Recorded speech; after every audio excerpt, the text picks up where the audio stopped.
Welp, there's that. Another sad, dark, gloomy day in Philadelphia, especially if you're a Philadelphia Eagles fan. That was pathetic. Once again, I'm coming here very late because I'm just sick to death. And to be totally honest with you, too, it's cold as shit down here. I got to hook the heater up. They ain't hook it up yet because I don't really be down here that much unless I'm doing business or doing certain things, wheeling, dealing, whatever. But I haven't been down here in a couple days. So it's cold as hell in here, and I'm pissed the hell off. So I came down here to cool it down for a minute, to relax myself, try to, and understand what the fuck we just witnessed. Hold on one second. What the hell, man? Just a horrible, horrible performance. I mean, I thought the Dallas game, being up 21-0 and losing was bad. The Bears game, oh my God, that was putrid. On all phases of the game, defense, offense, everything. Defense kept us in it a little bit. But this game, you had damn near, 10 days or more than that to prepare. 12 days, I think it was exactly, to prepare for this team. Offensively.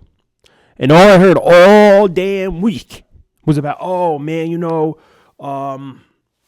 McTool's still a play caller, but now I'm hearing a couple of days ago, Sirianni's more involved in the offense. He's going to do more of the play calling, more involved in the game plan. And everyone was like, hey, well, did Kevin McTool low-key get fired? Because that sounds kind of odd. He changed his tune. Right after the game, he was like, he's our play caller, he's our coordinator. 2 days later, he switched it to, we're evaluating everything. We can't keep doing the same thing over and over and over again, expecting the same results. So we came to this game now, 3-4 days before the game, hear hey, Nick Sirianni's more involved. He's getting involved with the offensive game plan. He's there with the coaches. And I'm like, oh, shit, maybe he's going to do something.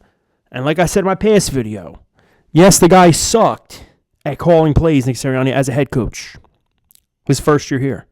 But that trash that we saw when he was a first-year head coach, calling plays when we first started 2-5, that offense actually looked better than this damn offense. And that offense had no fucking talent.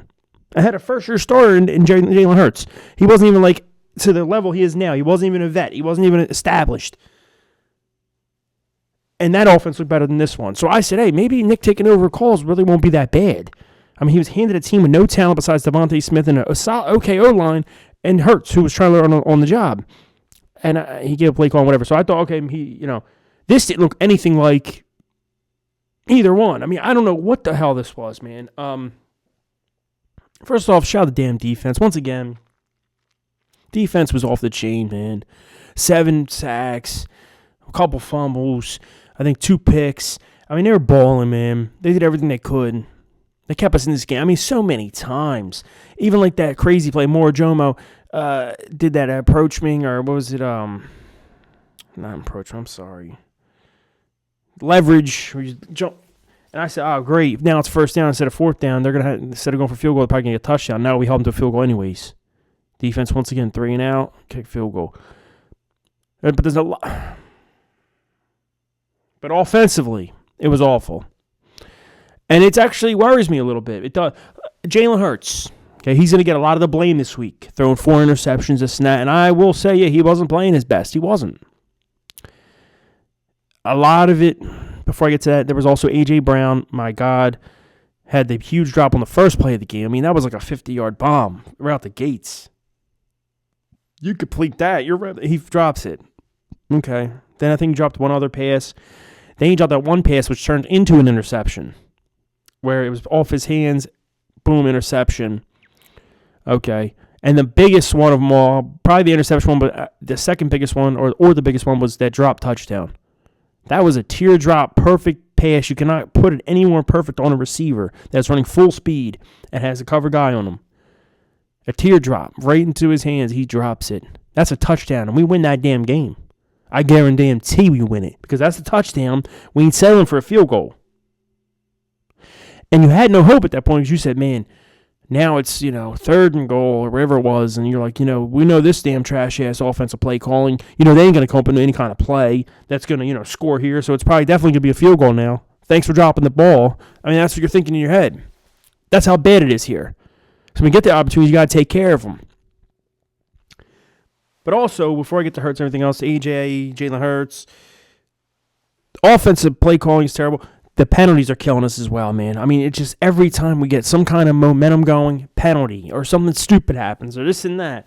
It's just a whole spew of things. I mean, even like they were saying, oh, when we got that 1st and goal, you could have just pushed it twice, 3 times and got a touchdown. Instead, they ran this play where they called Jordan Mailata for holding when in reality it was a bullshit call. It should not have been Jordan Mailata holding. It should have been, a touchdown pass to A.J. Brown.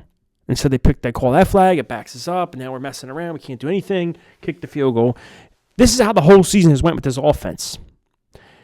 And with this offense, it's like, oh my God. When we started the year out, we were all bitching about it being so vanilla and so bland and so boring. No explosive plays. AJ's not getting the ball. They're doing this, playing conservative. I'll tell you what. This shit's been so bad now with this force it to AJ, get the pass game going, forcing it to everyone, and force it to AJ, do this, do that. I'd rather take the damn no-risk offense now at this point. Take the no-risk bullshit. Go back to being boring. Don't turn the ball over, and you'll win almost every damn game with this damn defense. Now, when the defense gives up a couple damn scores, then you're going to have to really put the pedal on the metal and start, gashing teams up. But I'd rather go back to the boring bullshit, man, because this does not work. It does not. Now, they ran a couple different things tonight, which is a positive, I guess. A couple crossers. Why we haven't seen those? Wow, where's that been? Almost every NFL game you turn it on, you'll see crossing routes, you'll see slants, you'll see things over the middle, you'll see guys going under center and running the ball and going under center and play action. You'll see that on almost every single NFL team you watch. I don't give a damn who it is. I don't give a damn who it is. It could be Cleveland Browns, trash-ass Tennessee Titans, Giants, whatever you want. Turn them on. You'll see those plays. Not with the Philadelphia Eagles. No, they run a high school offense. So it was refreshing tonight to see, wow, look at that crossing route there. Wow, look at that. Oh, my God. Oh, under center, play action, boom. Right there to AJ. Right over the middle. Perfect. Love it. Beautiful. Went under center a couple times this game, and when they did, there was multiple big-time runs from Saquon Barkley. Saquon Barkley redeemed himself and had a very good game today. Today he did. He finished, 118, 120-something yards, including that massive run, which I will get to, was an awesome play call. I mean, at this point, they needed anything they could. So I think it was like 2nd down and 3 or something like that. Or was it 3rd one? I can't remember. It was so quick. They went up. It was the first time I've ever seen this. An up-tempo tush push fake to a pitch to the outside of Barkley. He just, boom, he was gone, out of there. 50-something yard touchdown. And I was like, oh, my God, man. It happened so fast. It was awesome. But I said, this is crazy, man. We're resorting to this shit. I'll be honest with you, one of that play, I bet you, was saved in advance. Maybe back in the summer, maybe weeks ago for the playoffs. But since this offense is so putrid and pissed and shitty and play calling so bad, they're whipping the shit out now and really they don't have to.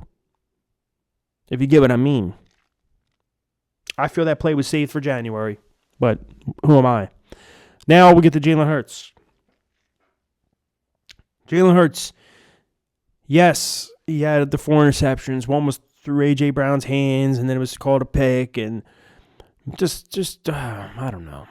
It was a mixed bag. But what concerns me with this is not really Jalen Hurts' performance. I've seen plenty of quarterbacks throw hella picks in games or do this and that. Jalen Hurts only had 2 interceptions on the season coming into this game. 2 on the whole season.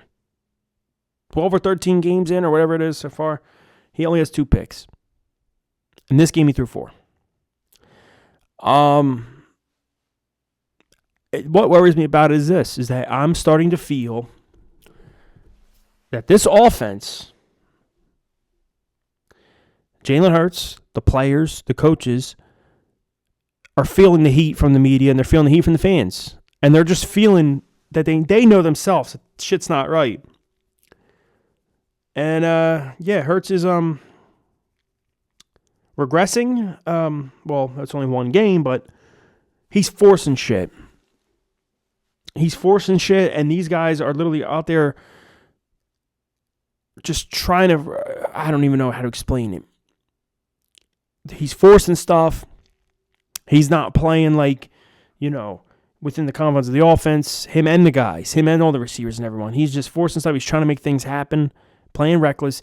It reminds me of Jalen Hurts with Brian Johnson. If you remember, we started that season out 10-1. And then collapsed the end, and due in part because the defense was the worst in the league. It was like 29th or 30th ranked, lowest bottom defense in the league. But he was forcing passes, which caused interceptions and fumbles because he had to try to keep us in these games. And I'm thinking now he's not even thinking about, the defense, man. Defense is really good this year, like it was in other games. He's feeling the heat, and he says, let's get this offense going.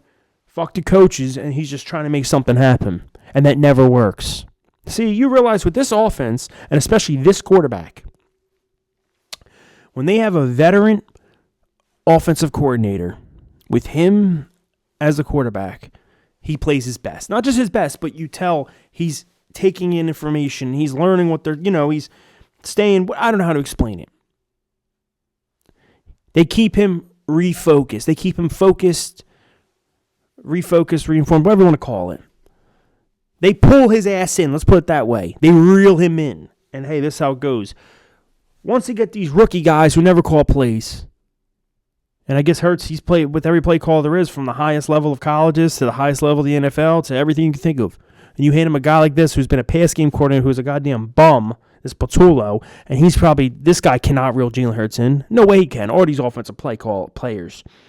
And he's going out there saying, fuck it, we're going to try this and that, and there's no way of getting this guy back. I think he can. I think he can redeem himself, but there's no way of reeling him back in. See, these guys like Kellen Moore and Shane Steichen and whoever else, Rick Lincoln Riley. I keep going the list of guys he had throughout his career. They're able to reel him in. They're able to, hey, do this and that. He's out there trying to make shit happen. And it seems like the play calling was a tad better, but it really wasn't better at all. Let's be honest, still bland and bullshit. But they're trying to make something happen, and it's a fucking mess. And I don't understand how. You have a Super Bowl team. Could go back to the Super Bowl legit, especially with this goddamn defense. Even if it's as good as hell. You can go back there with this shit. But the offense is just, they're the most incompetent offense in the league. Nothing can go right with this team. Whether it's the penalties, turnovers, finally have something good go right. Or, defense gets a pick. We go to kick a field goal. Elliott's now missing fucking field goals. Since when? Thank God Britton Covey was able to recover that fumble, but it was like, okay, we came out, defense got us the ball, okay. Britton Covey starts running, he fumbles the ball. I'm like, Jesus, he recovered it though, that's good, but it's like nothing can go right. It's just a fucking mess on the offensive side and a little bit of special teams. Well, yeah, especially he's been a shitty all year besides tonight. Covey, besides the fumble, had some pretty solid returns, whatever. Defense is good, but the offense is a mess. The whole thing's a mess. And I don't think it's repairable at this point. You got, 4 games left? You got some shitty teams left. You should really, really somehow come up with the best game plans and show up and show out tonight. Show out the rest of these games, besides maybe the Bills game. But other than that, you should be able to roll over the Raiders at home. You should rip them the fuck up. There should be no excuse.